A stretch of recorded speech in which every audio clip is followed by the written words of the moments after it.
John Olson is my name. I am employed at a trading company and am 49 years old. My employer is a well-known national brand. At one of its branches, I worked. The branch president called me in one day. "Son, you have a transfer order." "Really? Where are you going at this moment?" "It appears that they would like you to return to the headquarters." "I understand. After 2 years, I've just now begun to form meaningful relationships here. I know I'll miss you too, but this is a directive. You must first visit the headquarters to get to know your new employer." After 2 years, I was once again passing through the main entrance of the headquarters. It was just as spotless as usual, and I couldn't believe 2 years had passed. Even beyond the scheduled hour, I waited in a conference room at the headquarters for my new boss, but nobody arrived. After 30 minutes or so, a woman came into the room. "Mr. Olson, you have to be. My name is Mary Emerson, and I oversee HR. It's good to meet you." She merely bowed silently, not even bothering to say sorry for being late. "You know, you still have time to decline this job offer at the headquarters." "What are you trying to say?" Manager Emerson gave me a scornful laugh when I inquired. "At the headquarters, people like you are not going to cut it. Perhaps you ought to have continued to feel at ease at the lower-level branch." Her remarks gave me a migraine. What was wrong with her? "No, I'm going to give it my all at the headquarters." Emerson, the manager, gave a snort of disapproval. My return to headquarters was scheduled for 1 month later, even though I was filled with sadness. It was my first day back at the main office. During this time, I should have ideally attended some training at the headquarters, but I was too busy at the branch handling handovers and work, so I didn't have time for introductions. I was therefore a little anxious about starting work without doing any homework. I was glad to be back at the headquarters, though. Feeling conflicted, I went inside the main office. I waited for Manager Emerson in the conference room rather than going directly to the office. Today, we were meant to go to the workplace together. Manager Emerson showed up on schedule. When she saw me, she remarked, "You actually came." She appeared, for some reason, disappointed. I bowed after enduring her impolite demeanor. "I'm excited to collaborate with you. To be clear, you might not be a good fit here for someone your level. Recall that our business is among the top enterprises in the nation." "Yes, I do comprehend." "Very few people are employed in the headquarters. The majority arrive at the branches." That was undoubtedly accurate. Only a small percentage of those who apply to this company are hired for the headquarters. The majority are categorized by branches. It is rare that submitting a transfer request to headquarters is successful. Working in the headquarters is therefore somewhat of a prestige signal. Well, until 2 years ago, I actually worked at the headquarters. I take it you were downgraded to the branch. It's surprising that you returned. I chose not to disclose the specifics of my transfer to the branch because it was not a result of a demotion. I looked into your past. I take it you only completed middle school. Yes, you are correct. Manager Emerson shook her head, unable to believe what I was nodding. How on earth could someone like you have ever held a position at the main office? Did you use any unscrupulous tactics? That isn't the case, though. Someone who just completed middle school could not possibly work at the headquarters without some deceit in the hiring process. Manager Emerson came up to me and was really aggressive. No, I didn't. I aced the test with flying colors. Don't make unfounded allegations, please. I'm sure I'll find something about you. It appears that I've drawn the attention of a challenging individual. My daughter is employed here as well, by the way. Oh, I see. How are you aware? Oh, right, there have been some rumors. Manager Emerson was pleased when he heard my response. Oh, really? Here, my daughter is really well known. She is extremely outstanding and my pride and joy. Manager Emerson suddenly seemed happier and escorted me to the office. I was able to finally get inside the HR department, but the situation was far from finished. I was standing in front of the HR staff during the morning assembly. I was introduced to Manager Emerson. John Olson is who I am. He will be working in our department as of right now. I'm excited to collaborate with you. The staff members clumsily gave me a bow in return. Manager Emerson then grinned. Because he dropped out of middle school, feel free to treat him like a servant. He's really only useful for that, she remarked, chuckling. I lifted my head gradually. Please take good care of me. The staff members looked about anxiously as I said this. Then, a more senior staff member hesitated to speak. Madam, what about him? How about it? The worker gave me a permission-seeking look. So it's already known. I interrupted the worker. I apologize, manager. I haven't given a decent introduction yet. John Olson, the middle school dropout, is that not sufficient? Manager Emerson continued to laugh. No, I haven't mentioned something. After saying that, I gave my business card to someone. My name is John Olson, and I work as an audit officer. Kindly remember me. An auditor. Yes, I replied with a big smile. Manager Emerson's face became tense. She turned to see how others were responding. Not at all. I've never heard of anything like that. You could never work as an audit officer. How come you are so certain that isn't true? In reality, I work as an officer.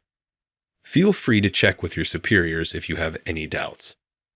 When I assertively stated this, Manager Emerson appeared perplexed. I was hoping to keep this a secret. After all, my job is to conduct audits. I ought to have promised everyone in advance to keep it secret. The staff members bent their heads upon hearing this. I'm so sorry. No. It's not you I'm talking about. I mean, it's natural for everyone in HR to recognize me since I was here until 2 years ago. I'm regretting my own lack of foresight. My comments appeared to relieve the staff. Why is everyone acting like he really is an audit officer? You all aren't conspiring to trick me, are you? I asked. Why would we do that? What benefit would there be in that? But Manager Emerson would not listen. How can a middle school dropout become an audit officer in a big company like ours? It's absurd. She chuckled once more. Let me explain. This is John Olson, the audit officer. He scored top marks in the entrance exam.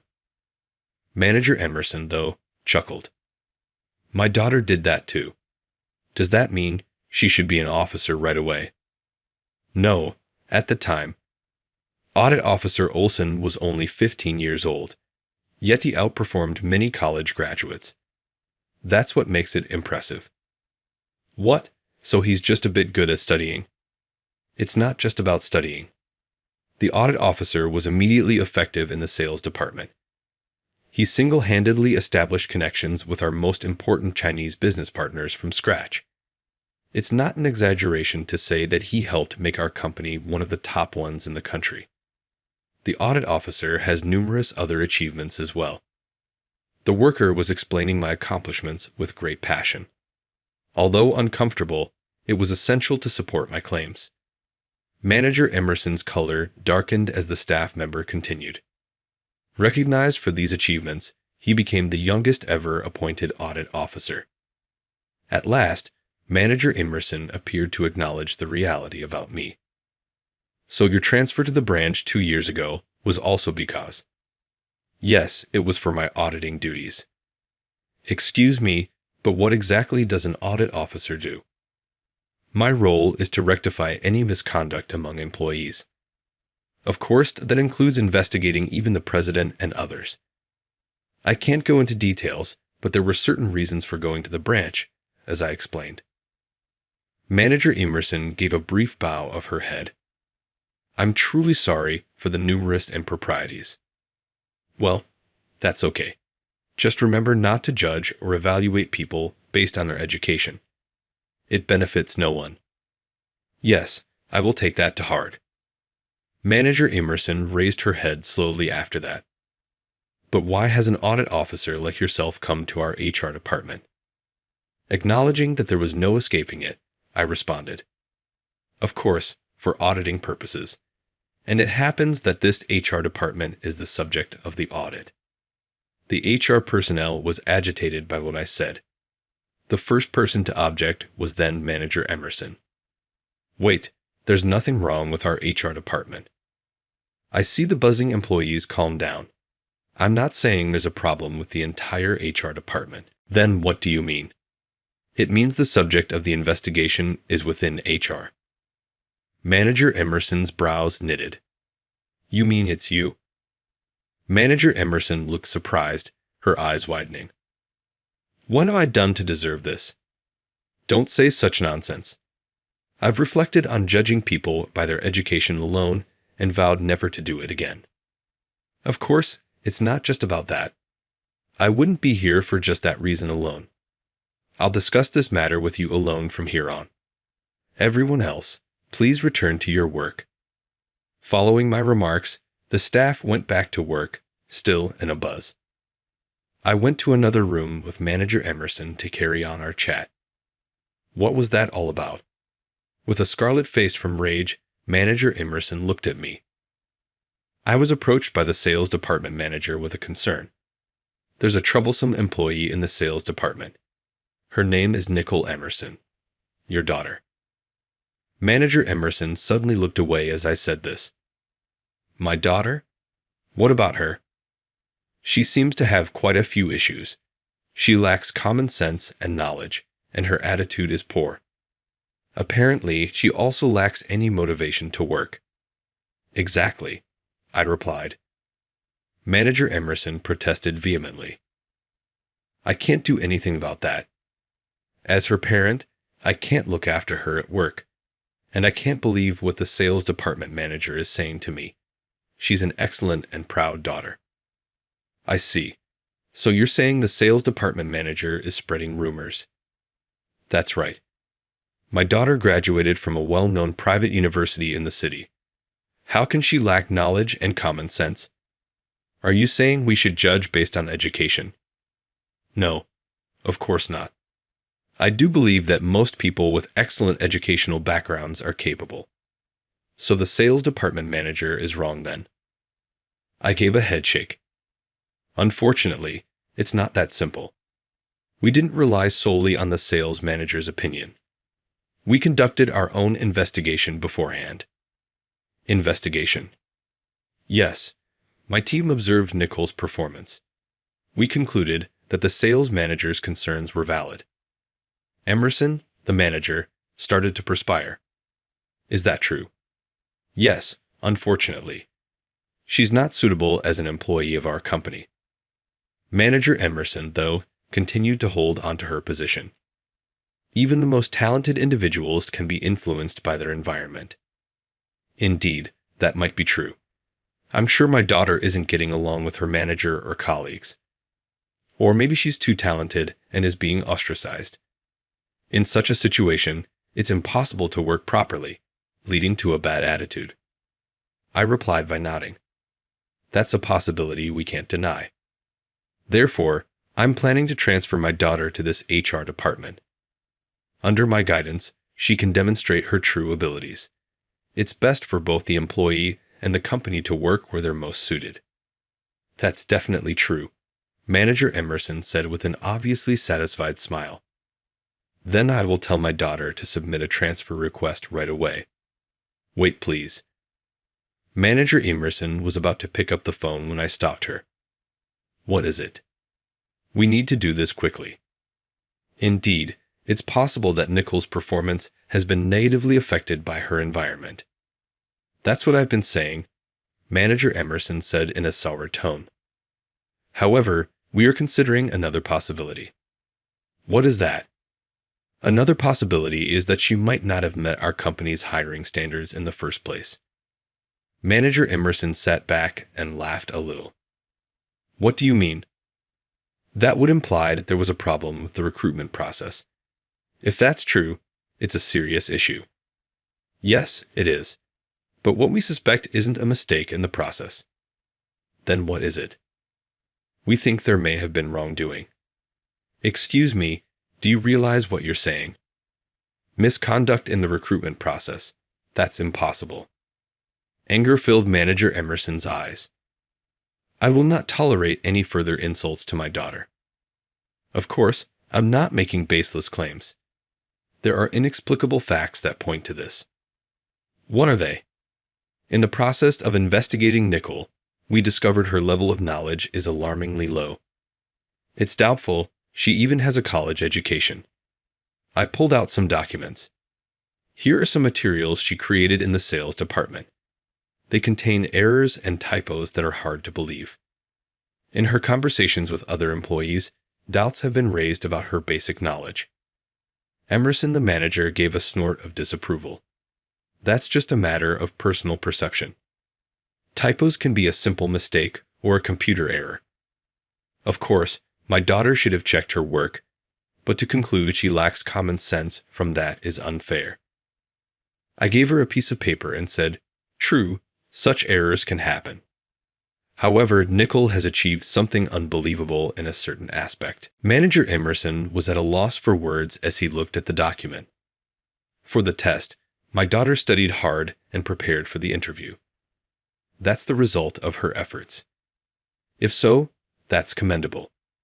But are you suggesting all that knowledge just vanished after joining the company? That's hardly conceivable, isn't it? Then what are you trying to say? She did achieve excellent results in the test. That's a fact. That's why we suspect there was misconduct. I said emphatically, even if you say misconduct, what could my daughter have possibly done? Nicole couldn't have done it alone, but a manager in HR could certainly convey test content and interview points to their daughter. Right. Manager Emerson's face became pale as I said this. There's no way I would do such a thing. It's really difficult to believe, I said, to Manager Emerson's sneer. Look, I don't know what you're trying to do as an audit officer, but do you have any evidence? Evidence, you say?